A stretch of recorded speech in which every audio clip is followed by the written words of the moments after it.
As someone who is always treated well, I'm always respected. It doesn't matter who I'm around, whatever room I step in, people respect me, people are kind to me, people are even generous to me. People might perceive me as a bitch because of certain things that I do that I completely stand by and will be standing by for the rest of my life. I tell you this as someone who was once bullied to inches of her life, like genuinely did not know if I still wanted to be on this earth. And I realized that part of the reason why it happened was because I let it happen. Like I let people intimidate me. I let people talk down on me. I let people cross boundaries. And once I made that realization, I never did it again. I don't explain my boundaries. I don't explain my boundaries. If I say I'm not doing something, I'm not doing it. There's not going to be a conversation. There's not going to be a back and forth. There's not going to be a negotiation. I'm not doing it. Second, I leave. I felt disrespected at a job that I had. I quit within days. Like I was out of there. Disrespect is one of those things that you just cannot negotiate. Like when someone doesn't respect you, you can have a conversation with them and let them know that crosses a boundary. But after that, there's really nothing else to talk about. Third, I don't let people feel comfortable anymore. There was a time where people would say certain things to me and I would like laugh it off, or I would try to assume the best, or if they, became self-aware, then I would say, oh no, it's okay. Like, it's actually not okay. I'm not laughing. It's not okay. And that's that. Like, I don't do that. I know some people will say like, oh, I didn't want to kill the vibe. I will kill the vibe. I will kill the vibe so quickly. Now we're all sitting in silence and what? Like, what about it? What now? The fourth thing is that I'm pretty calm. Everyone in my life can vouch for the fact that they've almost never seen me ever have like an emotional outburst. When people see me cry, they get really concerned because they're like, you're usually very composed. You're usually, they don't expect that from me. And I think being calm is more terrifying than being the person that is quick to throw a tantrum. It's unsettling for a lot of people, and I'm so okay with that. Like, think about your actions. Things I wish more women knew. You might hate this, but you also do need to hear this. Let's go. For one, normalize getting up and leaving when people are making you feel disrespectful or uncomfortable. This can happen on a date. You go on a date, 10 minutes in, 15 minutes in, the person is disrespecting you. You know it's not it.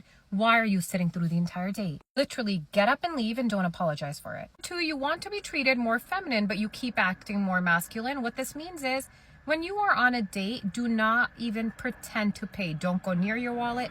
Don't touch your wallet. Don't do any of that drama. Number 3, stop saying yes to things simply because you don't want to say no or don't know how to say no. This is what keeps you stuck in being a people pleaser. Next, understanding that you have too many goals and that's why you're actually achieving none of them. So stop multitasking, stop doing too many things, stop taking on too much. Do less, but do it right. Be very, very good at one thing. This next one is probably the most important. If you're a woman, you cannot be relying on a man for money. It's great that he's supporting you today, but what if something happens tomorrow? What if he gets up and he leaves you? What if anything happens? You need to know how to make your own money. Passive income. There's printing on demand. There is drop shipping. There is selling your courses. Again, it's all about finding what you can be very, very good at that you can monetize. Lastly, work on your vocabulary through reading, not audible books. Workouts that feel good for your body, not workouts that are trendy. And lastly, understand that confidence and motivation are no good without action. Hope this helps. So I've upset some people on one of my other videos. I always do. It's kind of my brand. Let's talk about this one though. Men are in the comments saying, oh, like you only want to help men if they help you. Like that's why blah, blah, blah, blah, blah. Like this is like a terrible take and blah. Listen. Women for centuries under this patriarchy that we still call our home have been made to coddle men. That is all that you have expected from women over and over, to be a homemaker, to be a caregiver, to take care of you in your old age. You expect your daughters to take care of you when you age. You expect your mother to take care of you when she raises you. You expect your wife to take care of you when you're a grown adult. I am not always, like these, me and other women, all of these women are not always going to step in to always help you.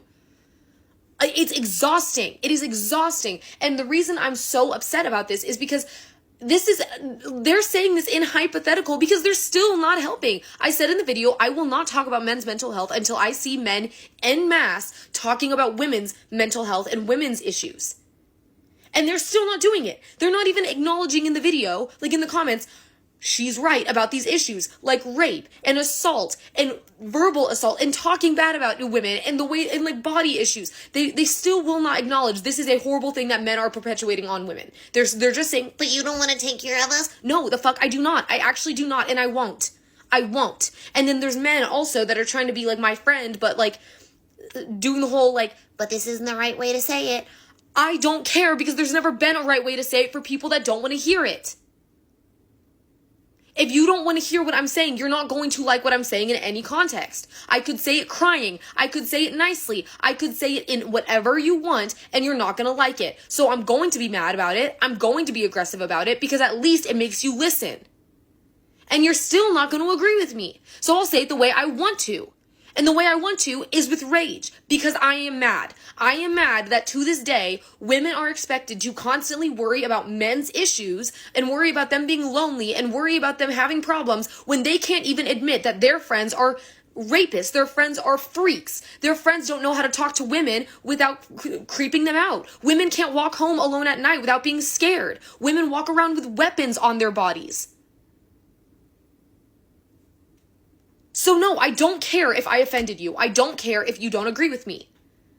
I don't care. I am not here to hold your hand while you deal with your own shit. I'm not doing it. I don't want to do it.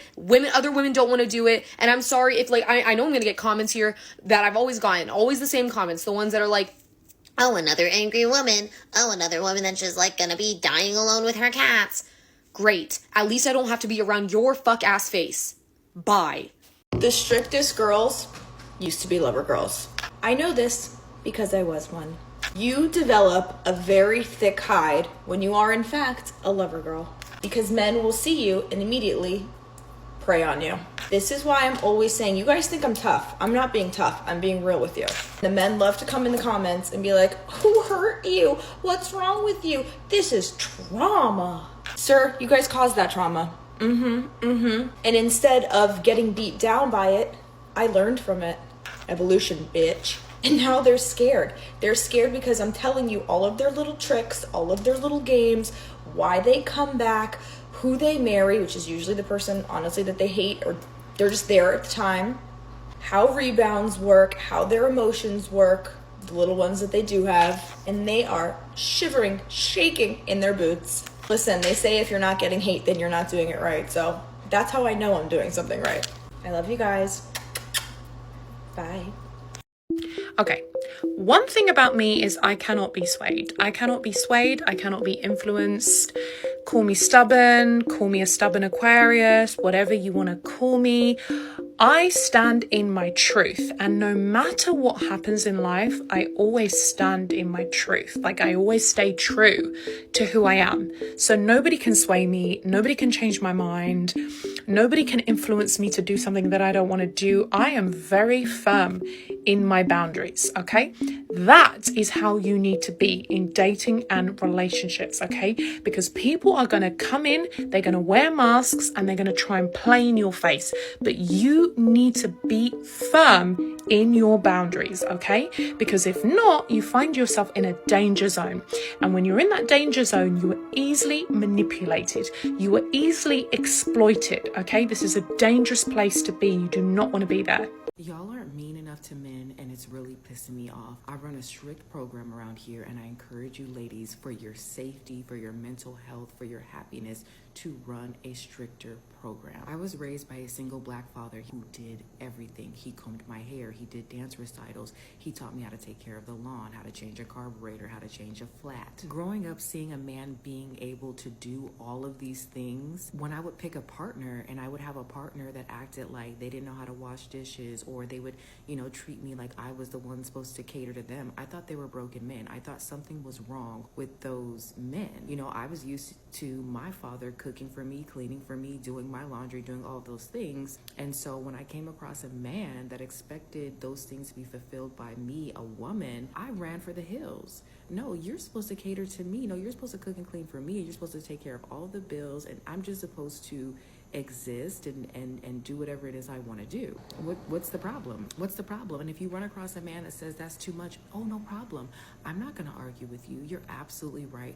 I respect your boundaries. You as a man don't want to have to cook, clean, take care of a woman, pay the bills. Absolutely. So you go find a woman that's going to take care of you, cook, clean, and go 50-50 with you. I'm not going to do that. And I'm not going to argue with a man about my standards or boundaries, nor when I defend them. So if you're a man and this somehow stumbled across your For You page, save your comments, because I don't give a fuck what you think about my looks, my talents, or if I deserve it. I was not auditioning for you. Lately, I've been thinking about how the biggest shifts come from doing what most people won't do. Small examples being taking the stairs when you could easily take the elevator, or not returning your cart when no one's watching. Waking up before everybody else. I'm talking like 5 o'clock in the morning, sometimes 4:30 for me. But not always just to grind, I'm saying, but to own your mornings and to be as productive as you possibly can. Choosing reading over scrolling, and choosing the long-term version of yourself instead of the instant comfort. It's not about being better than anyone else. It's about choosing harder things because you know where they will lead. It's the small habits that separate you from your goals. So what are you going to choose? Coming from a former lazy girl, okay, the only way I actually started to have discipline and be consistent is when I finally realized how you do one thing is how you do everything. I used to waste every single day of my life scrolling for hours, procrastinating my responsibilities, just like avoiding even like the smallest tasks. And I just felt so stuck, so unmotivated, so depressed. And then when I finally realized that how I handled the little things like setting my alarm, actually waking up to it instead of snoozing it 10 times in a row, making my bed in the morning, going to work out instead of putting it off to the next day. All these things that seem really small, they actually really add up to set the tone for how you do literally anything else in life. By the way, I'm Lena. Welcome to Anti-Brain Rot, where I share with you how to stop wasting your life and actually start living it. So if you're not already following your girl, what are you doing? Okay, what are you doing? Go follow your girl right now. Like those small habits, no matter how tiny, they really shape your entire life. And when I finally locked in and started being consistent with those small habits, then I started being consistent with the really big things in my life, like my dream of becoming a YouTuber. I would post every single week. When you're consistent with those small, tiny habits, you start to gain trust in yourself that you can actually handle the bigger things. So here's your sign to lock in and start paying attention to those little habits and start showing up for yourself in those little ways. And I promise you, you will see your life transform. I hope this helped, and I'll see you in the next video. Bye.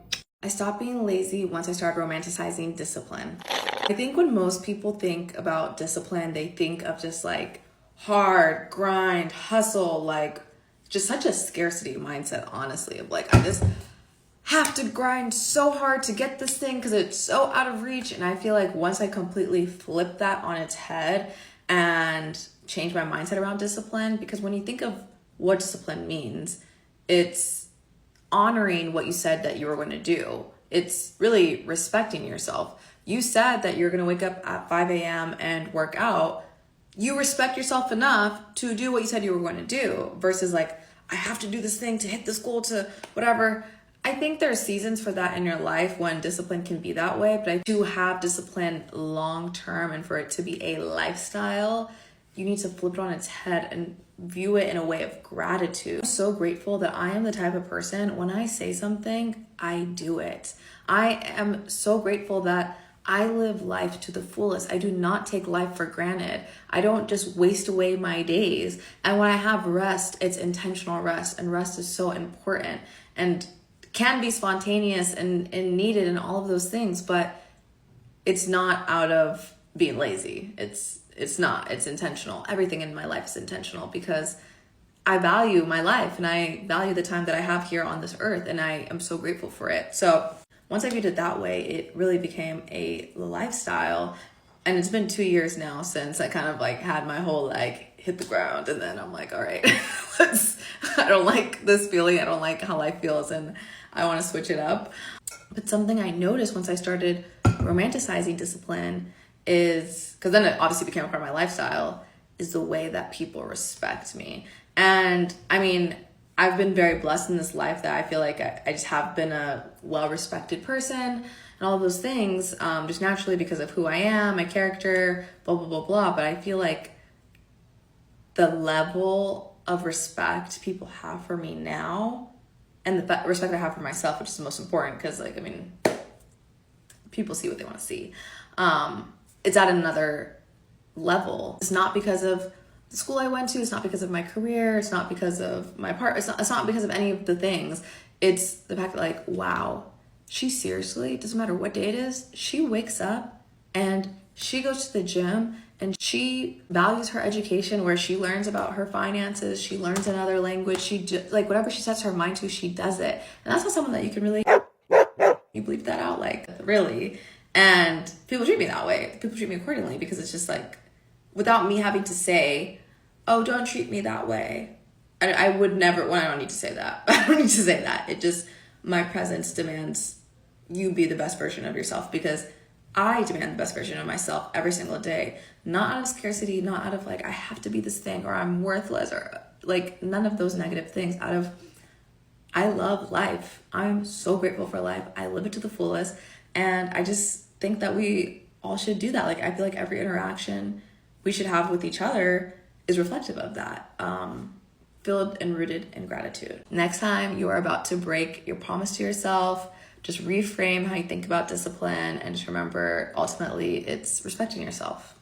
Okay, hear me when I say, to all my strict girls out there, you need to stay strict. Okay, I need to take the glasses off for this so you can see how serious I am. I've always had a certain standard of how I wanted to live my life, how I wanted to carry myself, and this used to anger people. But when I tell you guys, I used to be judged for not having a hoe face. Like, sorry, I wanted to protect my peace and not let it be bothered by multiple men just for the fun of it. I also used to be judged for not being the chill girl that would go with my boyfriend to the strip club. Like, to each their own, but I knew that I wanted to have a relationship, a marriage that honored God, that wasn't full of lust. And I just knew I wasn't going to build a dream life, spending time worrying about men, and then once I got a man, going with him to the strip club. When people would judge me for this and be like, oh, you're so serious, like, you need to live it up a little bit, like, that's just not my version of living. And I'm so glad, because those same people that were judging me and coming at me are the same people that will now ask me how you did it. And it's like, because I made the certain decisions to not experience certain experiences, because I knew it wasn't going to build my dream life. So if you are somebody strict, stay strict, because all of the things that I said no to, all of the decisions I chose are the same things that my husband loves about me. So if you're like that too, stay strict. Do not let people shame you for being you. And I promise you, they're going to be the same people 5 years late to the game wanting what you have, but shaming you for working towards it before they even knew it's something that they wanted. So you're lazy, you're unmotivated, you don't know what you're doing with your life, everything is in shambles. Let's fix that. This is how to be a strict bae with yourself, aka becoming her. Step 1, stop being a lazy hoe. Actually, this is not in order, this is not the first step, but stop being a lazy hoe. If you're a lazy hoe right now, stop it, quick. The reason I started this series, Becoming Her, where you and I will take actionable steps to becoming the girl of our dreams, is because I was in my lazy girl era and I hated it. It was the worst thing that ever happened to me. And I don't want that for you. I feel like you and I deserve better. So let's stop being lazy. What have you been putting off? Get to it, chop chop. She look good. Are you not working out when you need to be? Are you not cooking the meals you need to be cooking? Are you sitting all day on your phone, scrolling and just wasting your life away? We have to cut that out. It's so easy to become her when you seek knowledge from people who have already done it. Read books from people who have already done it. Listen to podcasts. It makes it so much easier for you. Right now, I'm reading The Power of Now for spiritual growth and enlightenment. I'm also reading the Bible. And I'm reading Untamed by Glennon Doyle, which is basically becoming a badass. So pick some long form media, aka books, podcasts, or long YouTube videos. Pick a subject that is most calling your name right now. If you want to become more confident, read books about confidence. If you want to be more financially literate, read books about being more financially literate. I know all of your friends have moved far and like it's hard to connect with people. Don't lose those connections you have with those people. Pick 1 or 2 days out of the month and call people up. You don't have to call everybody on that one day. You can pick one person for this day, one person for the next day. Send them a text saying, I'm thinking of you. Anything simple, just put it in your calendar. I should have already put keep a calendar on here, but keep a calendar. Ooh, I skipped adopt a routine. So that actually segues into adopt a routine. Adopting a routine will literally set you up for life. That is my problem right now, which is part of the journey that I'm documenting. Follow me if you want to learn how to become her. We will be doing it together. But I have been working on fixing my night routine so that I am able to wake up early and get my day started, because my morning routine is fine. I do all of the things I want to do. I journal, I meditate, I get some sunlight, but I start so late. Like, I need to be doing that at 7 a.m., not 11 a.m. You know what I mean? At night, write down all of the things that you need to do for the next day. Write a to-do list, put it in your calendar, put it in your notes, whatever works for you. I set an intention this morning to film 3 videos, and I filmed 2 YouTube videos, and I'm filming this TikTok. Those 3 videos are getting me closer and closer to becoming her. Okay, so I'm spending a little bit too much time on this. I will do a part 2. Follow for more. Okay, if you struggle with discipline, listen to what I'm about to read to you because it's gonna freaking blow your mind. Discipline is remembering what you want the most, not what you want right now. I had a very hard time tying discipline into that lifestyle because I always saw discipline as this very negative thing, but it's not. To add to this, discipline is hard to follow when it is hard for you to regulate yourself. Because when you're dysregulated, you're always going to go for the instant gratification that you can reach for. Oftentimes, you're not going to remember what it is that you truly want, what it is that you want the most, when you're just thinking about right now, how badly you need or want something that is going to come to you quicker than that thing that you're ultimately working for in the long game.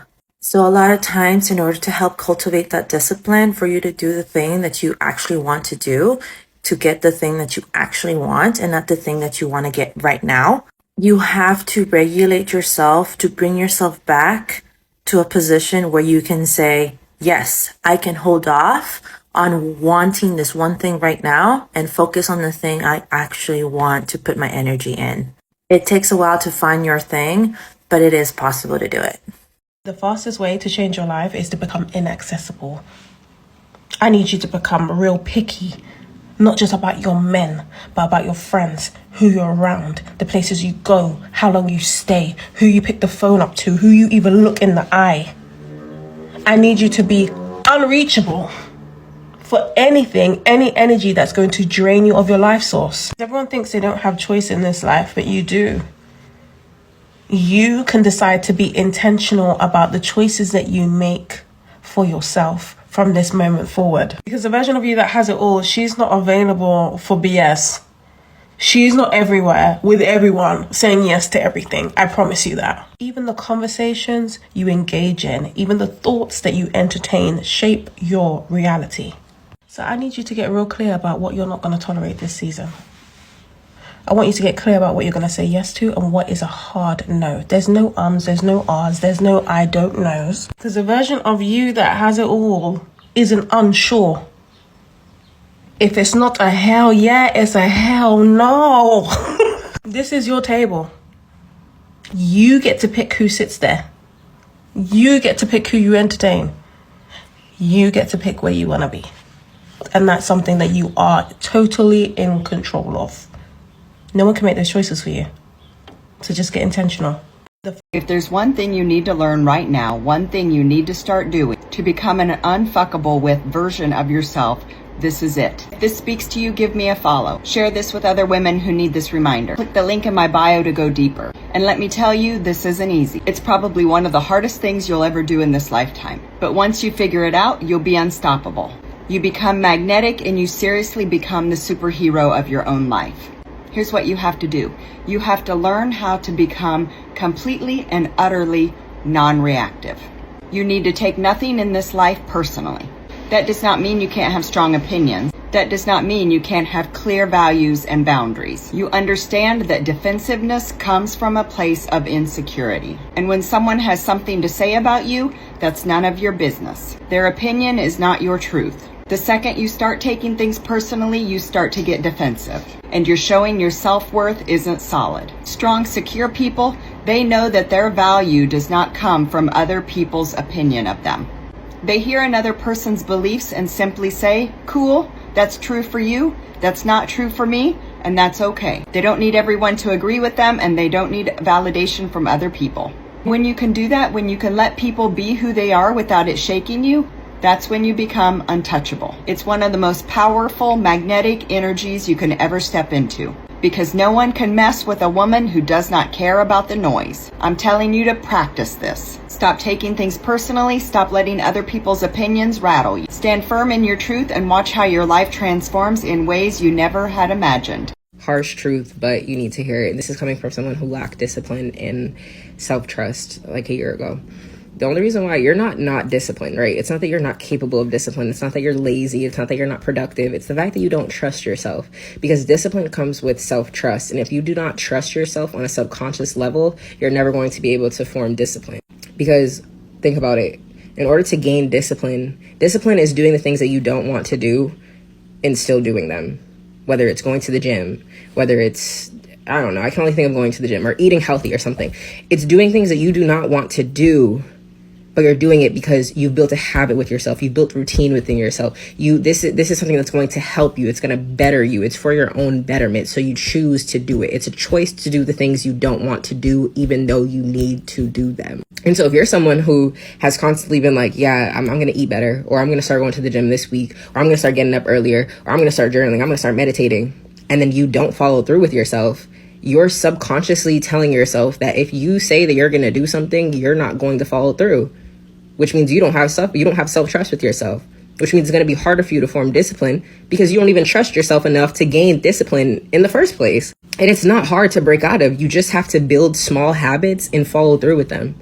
How I did this for myself was I said, like in March, I gave myself 3 habits to do every single day. It was, and mind you, I do these things every single day already sometimes. Like my habits were taking my birth control every day when my alarm went off, washing my face in the morning and at night, and brushing my teeth before, like when I went to bed and when I woke up. And it wasn't the fact that I wasn't doing them every day. It was the fact that I wasn't doing them when I wanted to do them. Like I would wake up and then do other things before brushing my teeth. Or I would wake up and, do something else before like washing my face. I would wake up and scroll before doing that. No. I said, I'm going to wake up. As soon as I get out of bed, I'm going to brush my teeth, wash my face, do whatever I need to do. When my alarm goes off for birth control, it wasn't that I wasn't taking my birth control. It was that I was snoozing the alarm when it went off to take the birth control. So instead of snoozing the alarm, I'm just going to take the birth control when my alarm goes off. And by me doing that, by me waking up, getting out of bed when my alarm went off and going straight to the bathroom to do the things that I said I would do, it built trust in myself to continue to keep adding on more extensive habits to my routine. Like you're not just going to force yourself to do shit that you don't want to do immediately. You have to start small in order to see big results. Like it's going to take time, and that's okay. All we got is time, really. You literally just have to start with the smaller things. And now that I do that, I literally, whenever I get up out of bed, I go and brush my teeth. I wash my face. It's an unconscious habit now because I followed through with myself in the hard times when I didn't want to do it. When my alarm went off, when I was doing something busy and my alarm went off to take birth control, I'm like, fuck. I had to do it. I went and did it because I wrote it down. Writing down your habits and writing down your goals, writing down things that you say you want to do, and actually it allows you to follow through with them because you wrote them down. I don't know what the science is behind it. Whenever I write something down, I always feel like I have an obligation to complete it. So start small. It's literally still the beginning of the month. Not really. We're kind of 2 weeks in, but who cares? Start small. For this month of July, write out 2 things that you're going to do every single day consistently and follow through with yourself and do them. And then the next month, add on 3 more habits on top of those 3 habits that you did for the previous month. That's how you build good habits. That's how you build discipline. Okay? You can do it. It's easy. I did it. And I used to be the most undisciplined person in the entire world. I swear on everything. Now I'm very disciplined. I have a strict schedule. I get up. I go to the gym. I brush my teeth. I wash my face. I do that. Why? Because it's a part of, I could make a whole big ass video as to why habits and your identity need to coexist in one, and they need to all shift at the same time in order to get the life you want to live. But that life you want to live is on the opposite side of discipline. And it's simple. If the goal is to become more disciplined, consistent, and confident, then I cannot stress the importance of habit stacking. Habit stacking addresses the reality that you're not about to just wake up and be a different person all of a sudden. And this is coming from a girly who's about to turn 30 this year, who had acne-prone skin. I now have the best skin of my life because I haven't skipped a night or morning skincare routine in over a decade. I now do Pilates 2 to 3 days a week for over a year. I've grown my net worth to over $100,000 as a regular 9-to-5 girly. This is the advice that I give my 18-year-old sister. If you get easily overwhelmed and thinking about the best version of yourself is just too much, habit stacking is also for you, because it allows you to start small and work your way up. Let's say the goal is for you to become a gym girly and you've never been a gym girly before. The goal day 1 should not be for you to go into the gym and just do a 1-hour workout and just smash it, hit the weights, do cardio, do it all in one go, and then do it 5-6 days a week. I started by getting a gym membership when I was pretty young, and I would just go to the gym and honestly start by sitting in the sauna for 30 minutes. This allowed me to not get too overwhelmed immediately and be like, oh, this is too much, I can't do this consistently, because I was just simply getting myself to the gym and showing up. Was this going to make me hit my goals? No, but I was building the habit of just getting to the gym. I didn't want to overwhelm myself and be like, what workouts am I going to do? Let me go save some videos and watch some YouTube. I just wanted to get in the habit of getting to the gym. Once I started getting to the gym, I then worked on, okay, what kind of workouts do I want to do? What's my target? And then eventually I got better at that. And then slowly I added in eating better, working on making sure my meals were aligning with my goals. And then once my workouts and my food was aligning, I wanted to then transition into being a morning workout person. So slowly but surely, I got to the point where I am now, where I'm going to the gym 4 or 5 days a week consistently. And it's now a part of who I am and my identity. So if you haven't tried habit stacking already, I highly recommend it. I really feel like you're going to see success in it, especially if you're someone who gets easily overwhelmed by large goals.